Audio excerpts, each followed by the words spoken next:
There's a specific kind of humiliation that comes from watching your parents stand up at your own birthday party and announce to 50 people that they're cutting you off financially. Not privately, not in a phone call, not in a conversation at home, publicly. At your celebration, in front of your friends, your colleagues, your boyfriend, everyone you know. My name is Jessica Morgan. I am 30 years old, and 6 months ago, my parents stood up at my 30th birthday party and gave a speech announcing they would no longer be supporting me financially, that I needed to learn responsibility, that I was old enough to stand on my own 2 feet. 50 people watched. Some looked uncomfortable, some looked sympathetic, some looked like they agreed.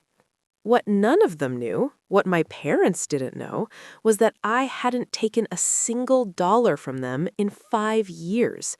Every bill they claimed they were paying, I'd been paying it myself. The rent they thought they were covering, my money. The car payment they believed they were making, my account. For 5 years, my parents had been taking credit for supporting me while I supported myself, telling everyone how much they sacrificed for their struggling daughter, how they were still helping me even though I was almost 30. It was all a lie they told so often they believed it themselves. So when they stood up at my birthday party to cut me off from money they weren't giving me, I did something they didn't expect. I let them finish their speech. I let them have their moment. I let everyone hear what they had to say.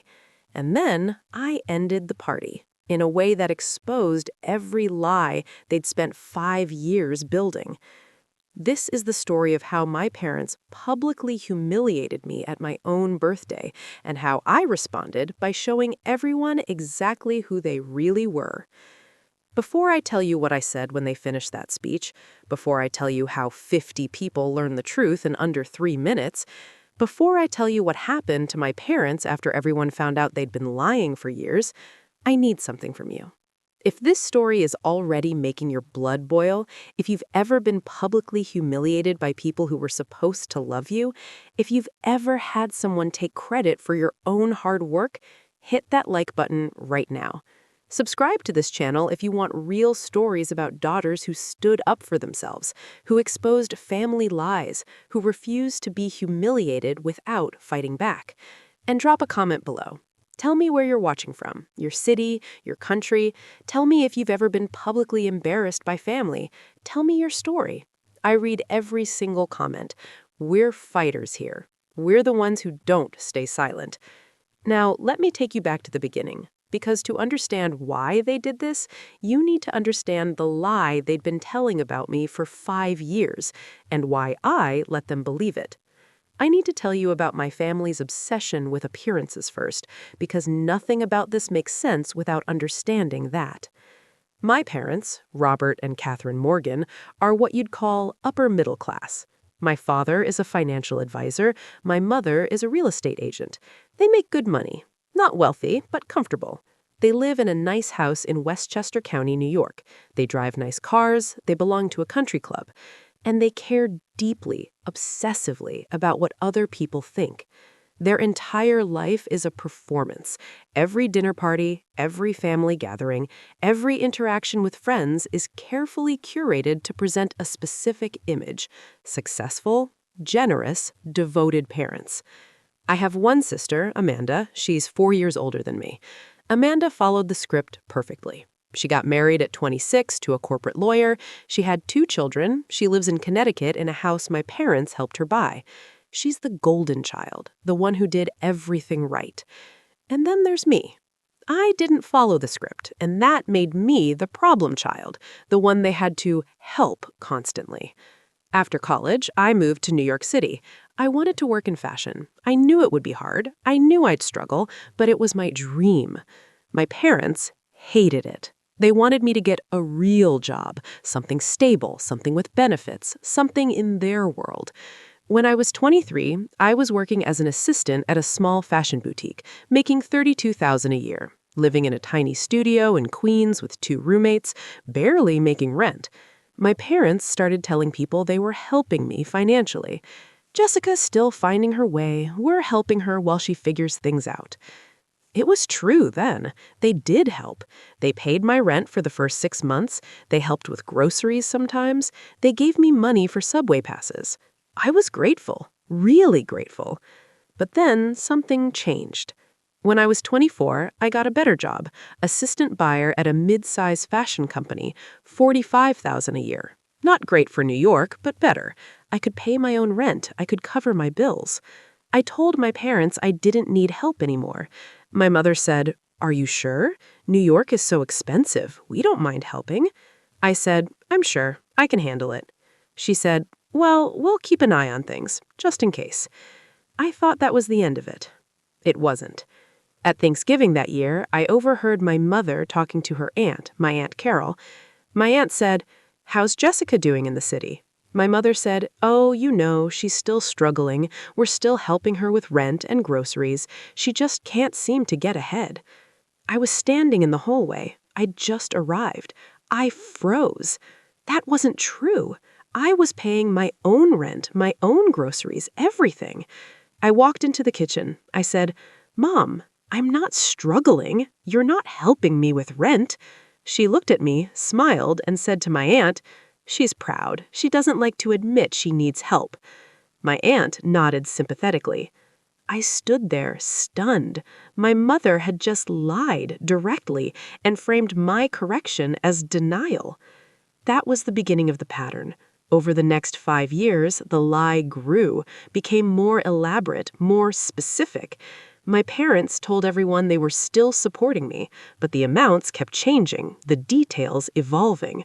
At family dinners, my father would say, "We're still covering Jessica's rent. She's making progress, but New York is just so expensive." At their country club, my mother would tell friends, "We're helping Jessica with her car payment. She bought a car she couldn't afford." I didn't have a car. I lived in New York. I took the subway. At my sister Amanda's house for Christmas, my mother told Amanda's in-laws, "We're helping Jessica with her health insurance. She's between jobs right now." I wasn't between jobs. I was thriving. I'd gotten promoted twice. I was making $70,000 a year by then. Every time I heard these lies, I wanted to scream, to correct them, to tell everyone the truth. But I didn't. And here's why. I thought if I just kept succeeding, eventually the lies would stop. Eventually they'd see I was doing fine. Eventually they'd be proud instead of needing to frame me as a charity case. I was wrong. The better I did, the more elaborate the lies became. When I was 27, I got promoted to senior buyer, $85,000 a year. I moved to a better apartment, a 1-bedroom in Brooklyn, my own place, no roommates. I was so proud. I invited my parents to see it. My mother walked through, looked around, and said, "It's nice, honey. How much is your dad contributing to the rent?" I said, "Nothing. I pay all of it myself." She said, "Well, we're happy to help if you need it." I said, "I don't need it, Mom. I'm doing really well." She patted my hand. "Of course you are, sweetheart." 2 weeks later, at a family barbecue, I heard her telling a neighbor, "We're helping Jessica with her new apartment. The rent is astronomical, but we want to support her." I confronted her in the kitchen. "Mom, why do you keep telling people you're supporting me? You're not. I pay for everything myself." She looked at me with this expression I'll never forget. Not guilty, not sorry, just annoyed that I was making an issue of it. She said, "Jessica, people ask about you. What am I supposed to say? That you're struggling alone in New York? That we're not helping our own daughter?" I said, "You could say I'm doing well, that I'm successful, that I don't need help." She said, "People don't want to hear that. They want to know we're being good parents, that we're there for you." I realized in that moment what this was really about. It wasn't about me at all. It was about them, about their image as generous, supportive parents, about the narrative they needed to maintain. I decided to run an experiment. I stopped correcting them, stopped arguing. I let them tell whatever story they wanted, and I documented everything. Every bill I paid, I saved the receipt.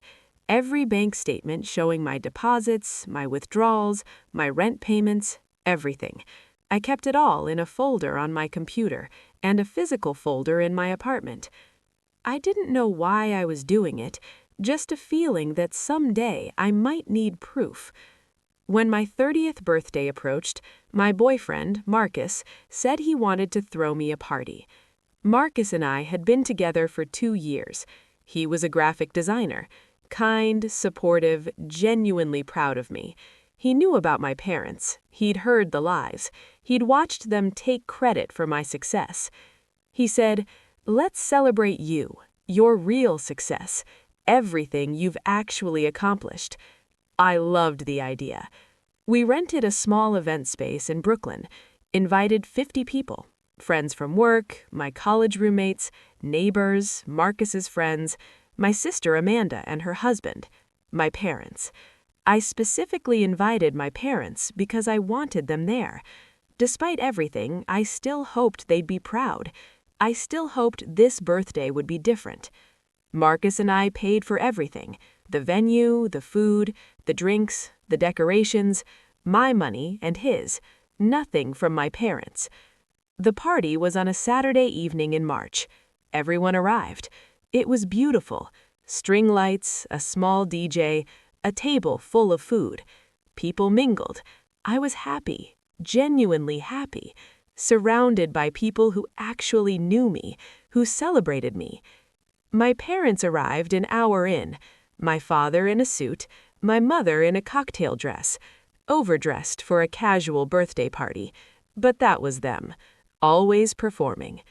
They hugged me. My mother said, "Happy birthday, sweetheart, 30 years old, I can't believe it." My father said, "You've come a long way, we're proud of you." I smiled. Maybe tonight would be okay. The party continued. Around 8 p.m., Marcus went to the DJ booth. He picked up the microphone. He said, "Hey everyone, can I have your attention?" The room quieted. People turned. Marcus said, "I just want to take a moment to celebrate Jessica, not just for turning 30, but for everything she's accomplished. A lot of you might not know this, but Jessica has built an incredible career in fashion. She's a senior buyer at one of the top companies in New York. She's financially independent, she's thriving, and I'm so lucky to be with someone so driven and successful." People clapped. I felt myself getting emotional.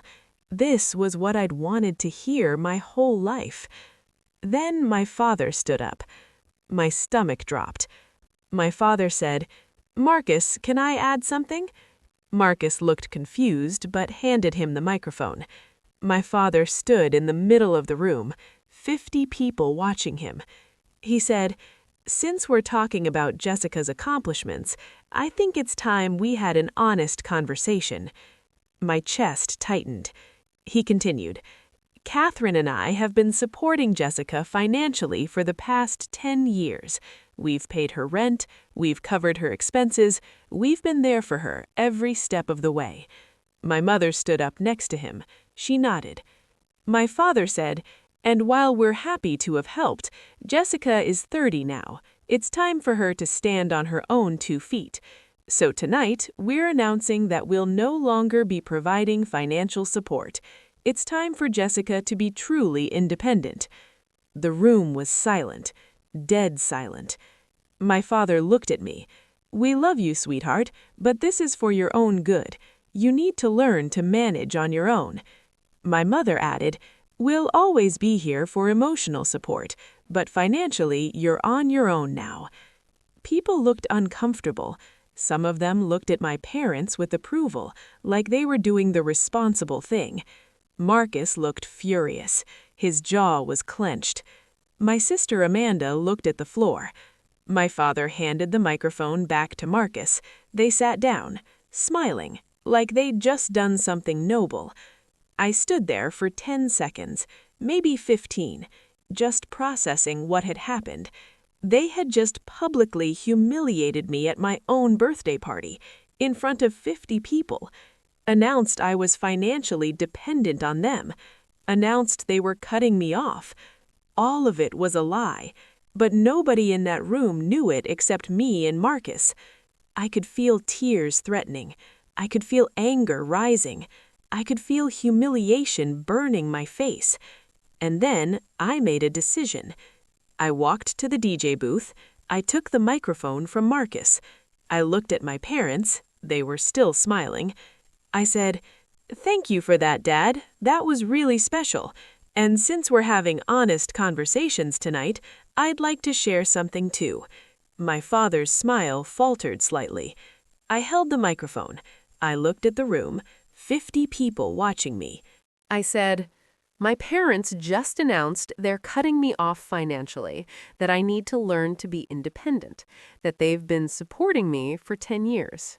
I paused. Here's what they didn't tell you. They haven't given me a single dollar in 5 years. My mother stood up. Jessica, what are you? I kept talking. Not $1. Not for rent, not for groceries, not for anything. I've been financially independent since I was 25 years old. My father said, Jessica, this isn't appropriate. I said louder, what isn't appropriate is lying about your daughter for 5 years, telling everyone you're supporting her when you're not, taking credit for her success, making her look like a charity case when she's been supporting herself the entire time. The room was completely silent now, everyone staring. I continued, my rent is $2,200 a month. I've paid every single payment for 5 years. That's $132,000. My money, not theirs. I pulled out my phone. I have 5 years of bank statements, every rent payment, every bill, every grocery receipt, all from my account. None from them. My mother's face was white. Jessica, you're embarrassing yourself.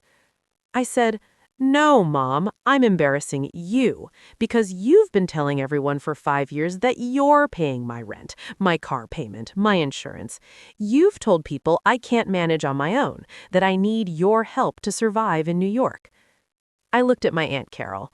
Remember Thanksgiving 4 years ago when you asked Mom how I was doing and she said you were still helping with my rent? I was standing right there.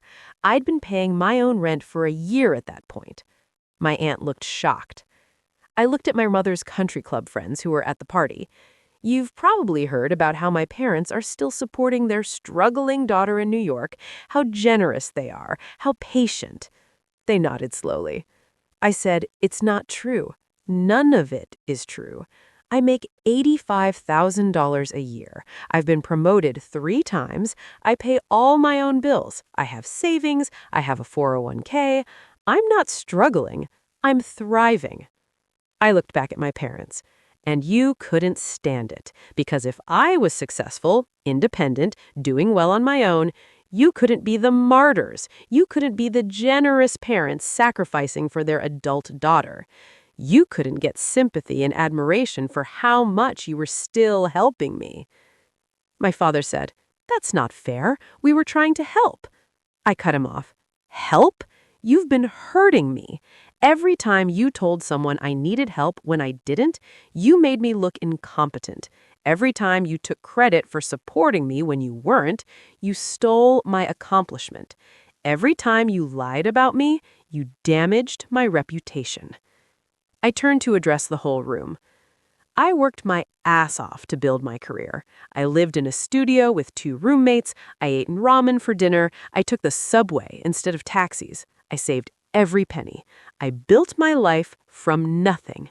And my parents have spent 5 years telling everyone they're the reason I'm surviving. I looked back at them. Well, not anymore.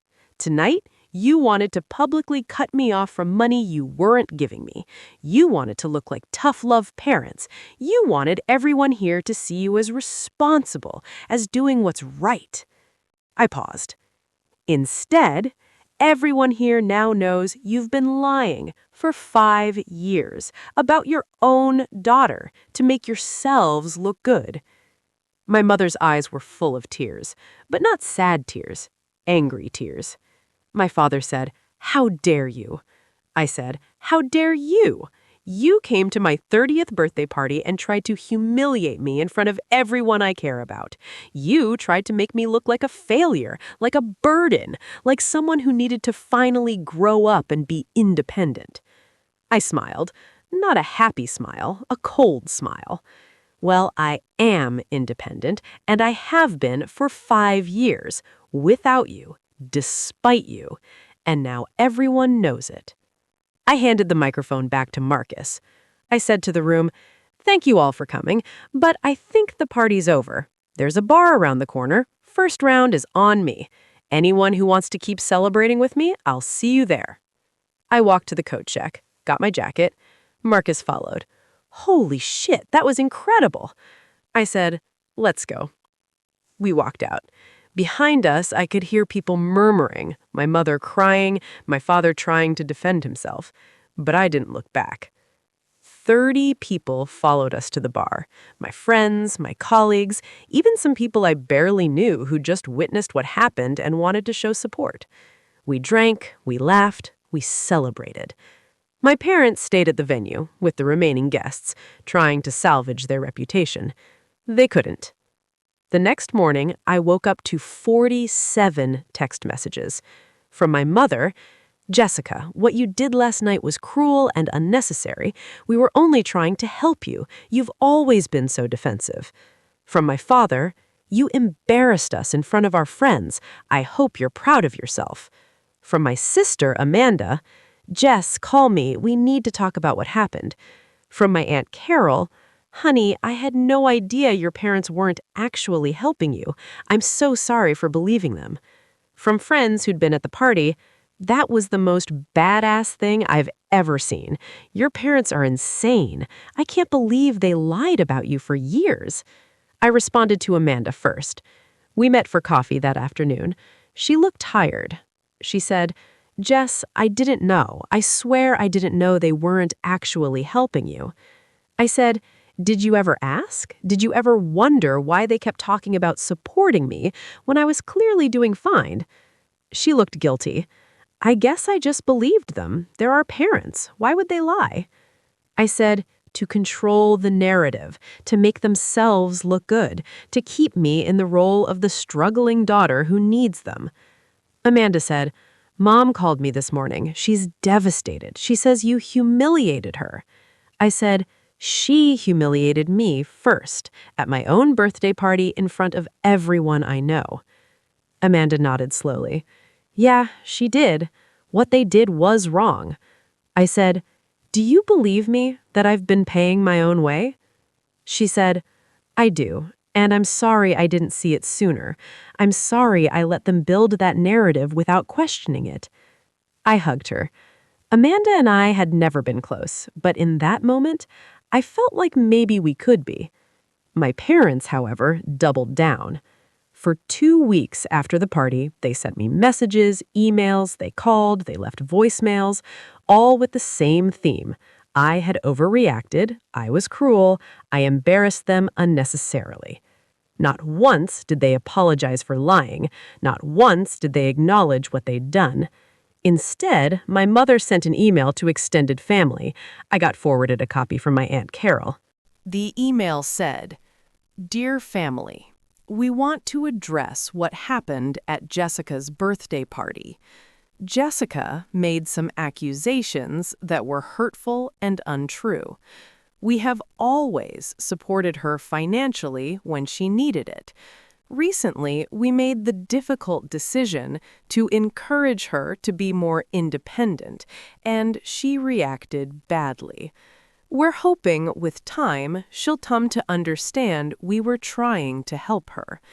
We ask for your understanding and support during this difficult time." She was still lying.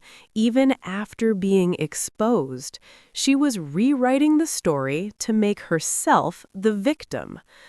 I forwarded the email to my Aunt Carol, my sister, and 10 other family members, along with screenshots of my bank statements, my rent payments, 5 years of proof.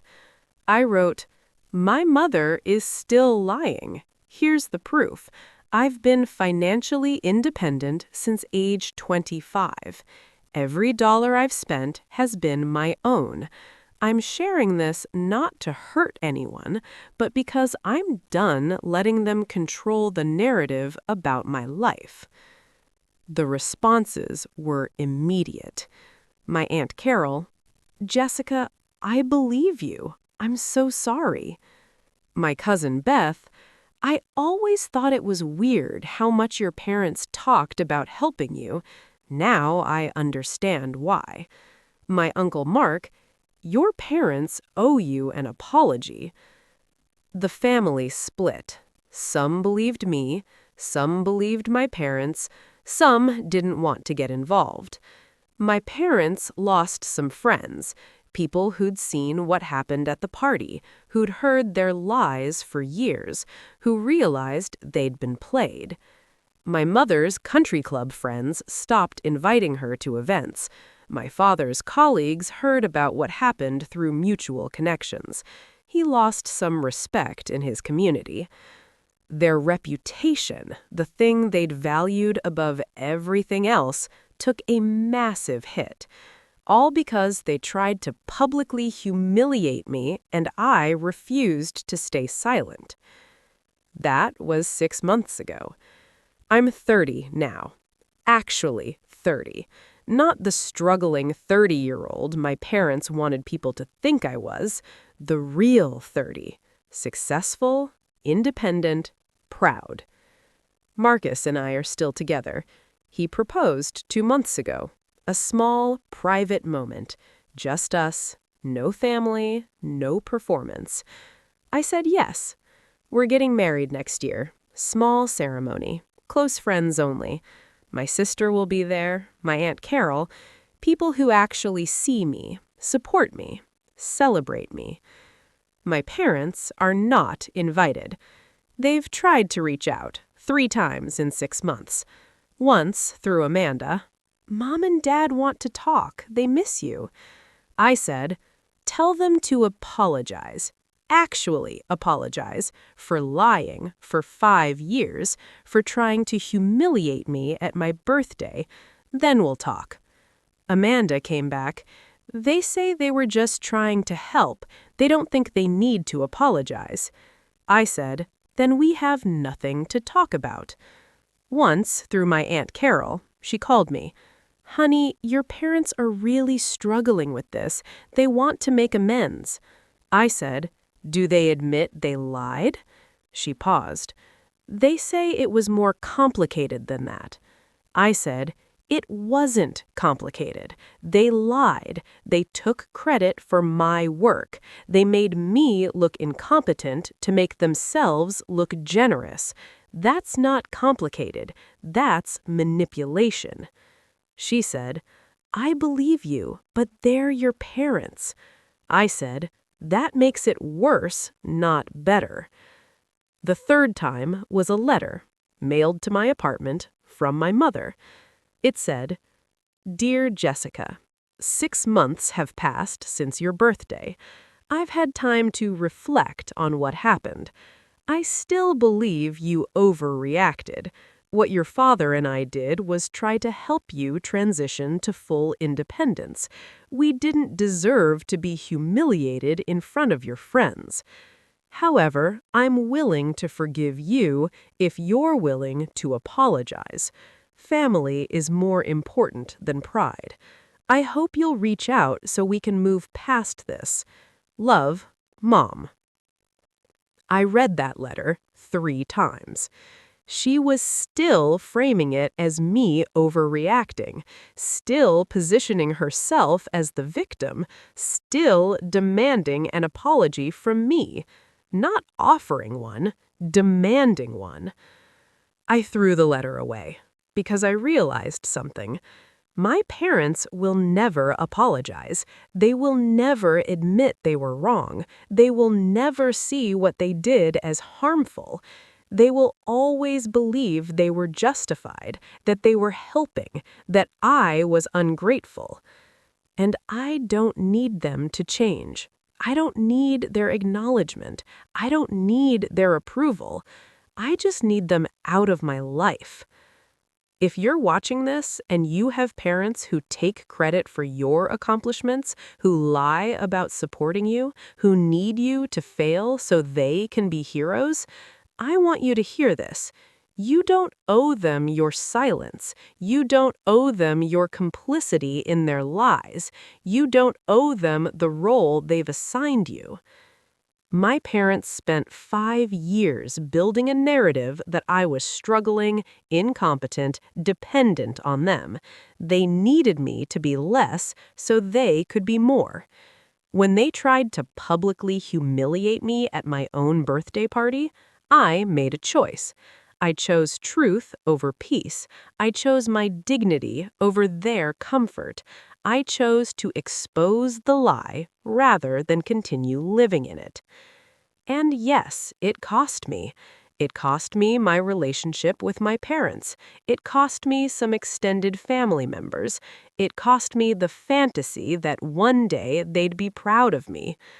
But it gave me something more valuable: freedom. Freedom from their narrative, freedom from their control, freedom from trying to earn love from people who saw me as a prop in their performance. My name is Jessica Morgan. I'm 30 years old. I'm a senior buyer at a top fashion company. I make $85,000 a year. I pay all my own bills. I'm engaged to an amazing man. I'm financially independent, emotionally healthy, and genuinely happy. And my parents don't get to take credit for any of it. 6 months ago, they tried to cut me off for money they weren't giving me. They tried to humiliate me in front of 50 people. Instead, I exposed 5 years of lies in 3 minutes, and I walked out of my own party with my dignity intact.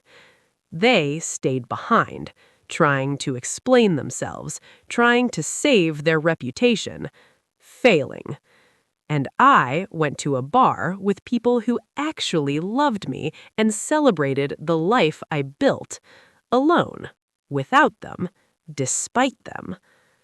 If this story meant something to you, leave a comment. Tell me about exposing family lies. Tell me about choosing yourself. Subscribe for more stories about daughters who refused to play the role their parents assigned them, who spoke truth to manipulation, who walked away and thrived. Thank you for watching, and remember, you don't owe anyone your complicity in their lies, not even your parents. Especially not your parents. I chose truth, and I've never regretted it.